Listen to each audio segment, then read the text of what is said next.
Good morning, and this is the third episode of Books I Borrow, and this is possibly the least coherent series in my videos. I think the last episode in Books I Borrow was last March, which means that, if I'm not mistaken, it's been 8 months since I last talked about books I had just borrowed at the library. So I remind you about the general principle. The idea is that I film myself as fast as possible, just showing the books I have just borrowed at the library. Of course, I have borrowed lots and lots of books since last March. Possibly the reason why I didn't really shoot these videos is first because I feel a bit embarrassed about filming myself speaking in English. So it's one of the things that I'm not completely comfortable with, possibly because it's more artificial in a way, or it's closer to what I do professionally, and the aim of these videos is to be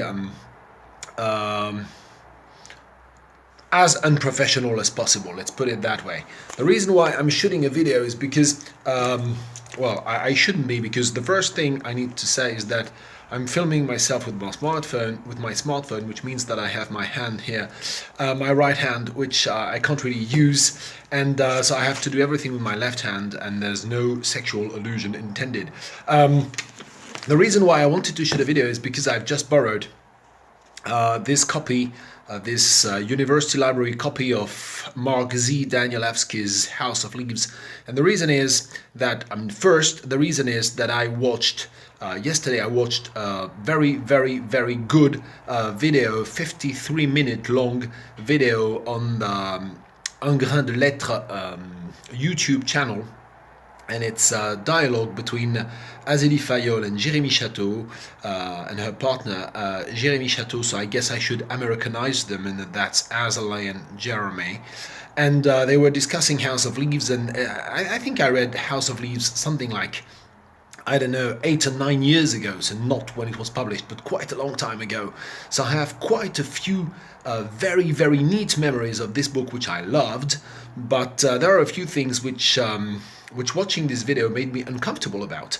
So I borrowed it. Why? Because in fact I don't own any copies of any books by Mark Z. Danielewski. And it's quite funny because just a few days ago, and I had no idea that Azélie would publish a video about that. Yeah, that's better. I had no idea about that, and I had researched into what Danielewski had been doing in the past few years, and I have to say about Danielewski that I read House of Leaves and I loved it, and I had the copy I read had been lent to me by my good friend and colleague Eric Rambaud, and he also lent me his copy of Only Revolutions, which I didn't really manage to read. I mean, it was a bit too difficult, I guess, or it was not the right moment. I don't know. Possibly I should give it a second try. Now, I've been researching into what Danielewski has been doing so far, and I realized that he had published a series of novels called entitled The Familiar, and there have been 5 volumes so far, and he is supposed to write 27 volumes. The problem is that he announced earlier this year that he wouldn't be publishing. I mean, his publisher was discontinuing the publication because there were too few readers. So I guess it made me curious about what was going on with Danielewski, and so the 5 published volumes of The Familiar are something like 900 pages each, but still, I mean, I think I will give those a try. Well, we'll see. So for the time being, I have borrowed this copy of House of Leaves because I don't own a copy myself. I think we'll try to purchase one secondhand, but I will definitely leaf through it so as to try and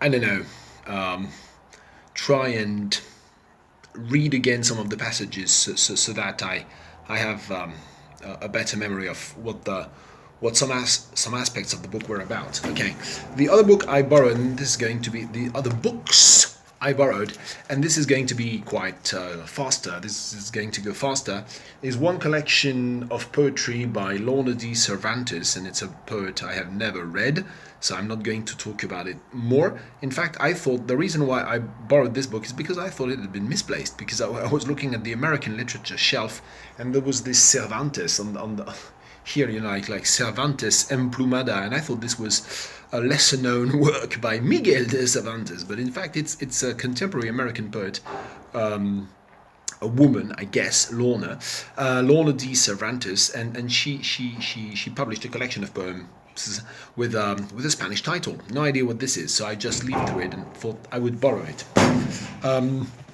Something else I borrowed because I was looking for Danielewski's books in the American literature bookshelf, and very close to Danielewski's House of Leaves there are a lot of books by Guy Davenport, so it's been a very long time since I last read anything by Davenport, so I borrowed this one, which had a nice title, I thought, like the Jules Verne Steam Balloon 9 Stories by Guy Davenport.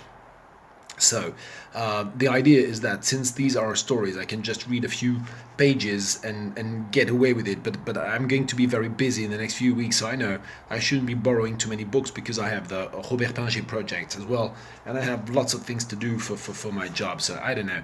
But yeah, I wanted to give Guy Davenport a go again. And last not least, I finally borrowed Ron Silliman's The Alphabet, which I have never read. I mean, I don't think I've ever read anything by Ron Silliman, but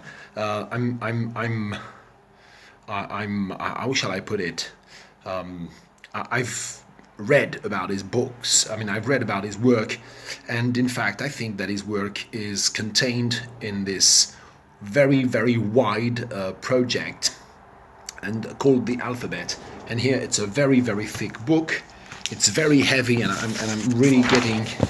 Yeah, it's 1,062 pages long, and it's a collection of poems, and I don't know how they are linked, but some of them really look strange, so I thought this would be a very good companion volume to rediscovering Danielewski. Can I do this? Yeah, I can.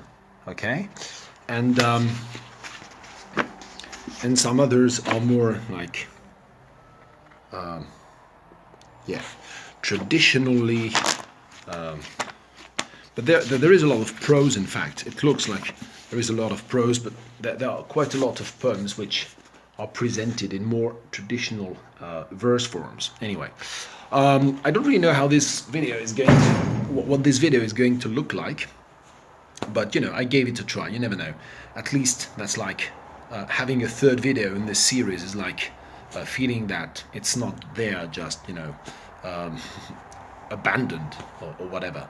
Okay, so these are the 4 books I'm going to bring back home, and they are very heavy, and I'm not driving, so I'm on the tram, I'm on the streetcar, so I don't really know. It's going to be, yeah, a bit tough tonight getting back home with all these yeah, pounds and pounds of paper. Anyway, nice day, goodbye.